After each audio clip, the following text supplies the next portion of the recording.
Hi guys, good evening. Welcome po sa ating long form video once again. My name is Junel Talens Agustin.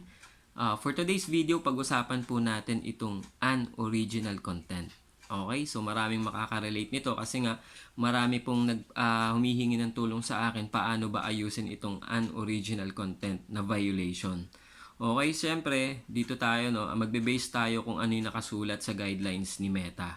So basahin natin itong limited originality of content guidelines.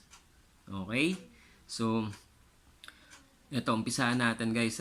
To get the best distribution across Facebook, we encourage pages and profiles to post videos that are primarily filmed and produced originally by the publisher. No? Ibig sabihin guys, tayo dapat yung nag-film, no?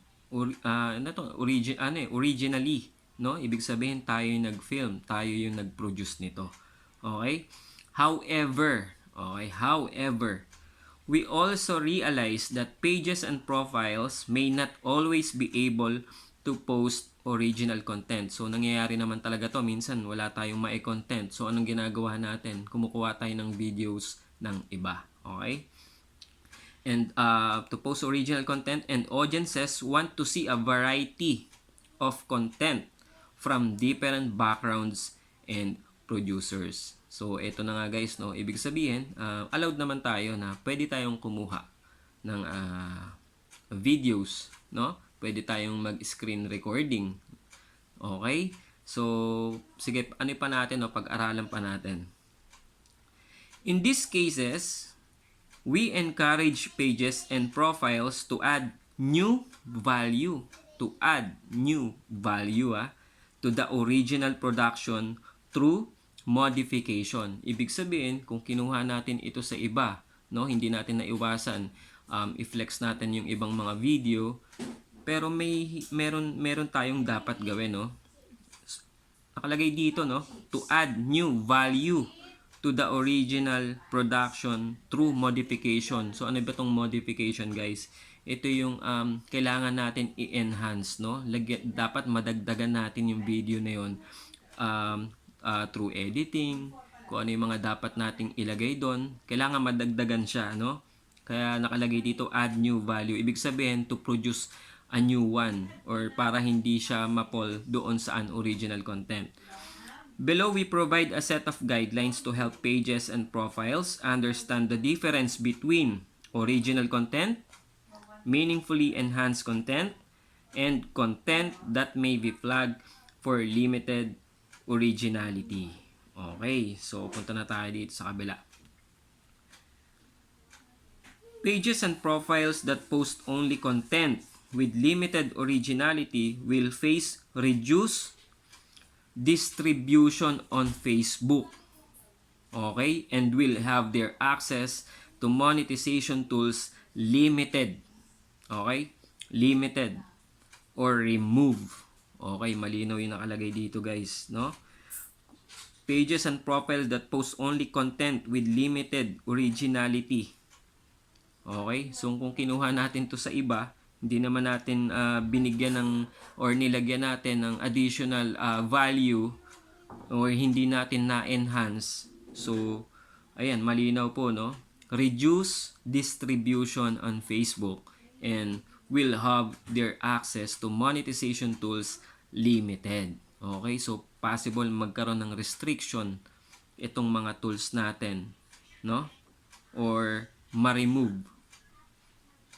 This type of content is against our terms as well as our content monetization policies. Okay, so pwedeng tanggalin yung video, no? Our limited originality of content guidelines are separate from our intellectual property. Itong intellectual property guys, dito na pumapasok yung mga copyright, no? Which do not allow for posting of content that violates another's intellectual property rights. So, ayun nga, nabanggit ko yung halimbawa ng intellectual property is itong copyright. Okay, so punta tayo dito sa original content. Tatlo yun, di ba? So, umpisa natin sa original content. Ano nga ba tong original content, guys? Pages and profiles receive the greatest distribution when they primarily consist videos that are filmed or streamed by the same person, no? Kung yung video, ikaw ang gumawa, so matatawag natin siyang original, no? Same person or production company that post it, no? Kung sino yung nag-post, okay?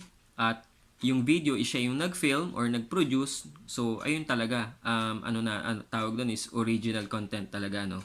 Our goal is to reward this type of content with the highest, kapag original ang iyong video, no?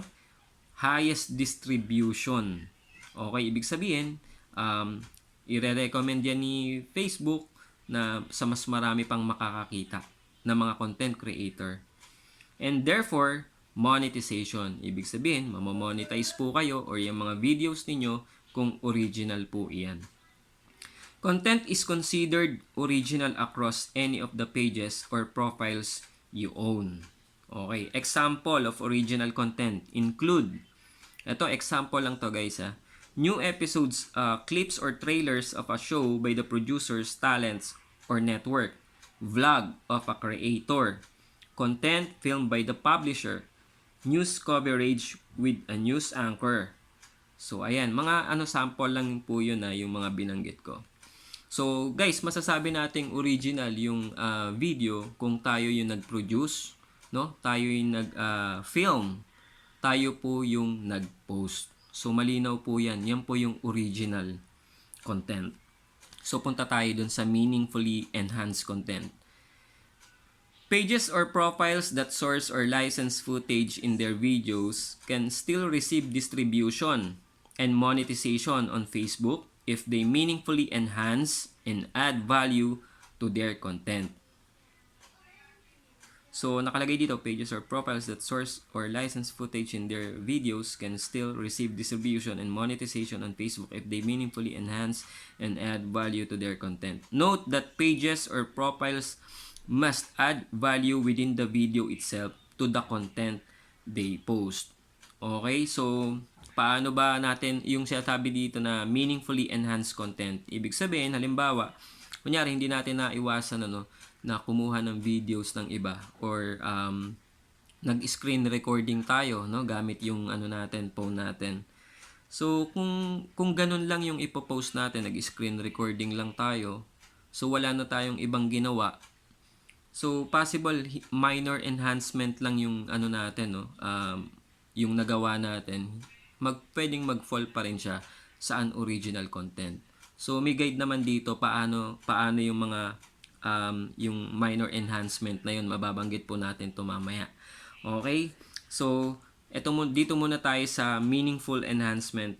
Example of meaningful enhancement include a persona appears throughout and adds new information such as appearing in video. Ito yung sa green screen guys, 'di ba? Ginagamit madalas ito.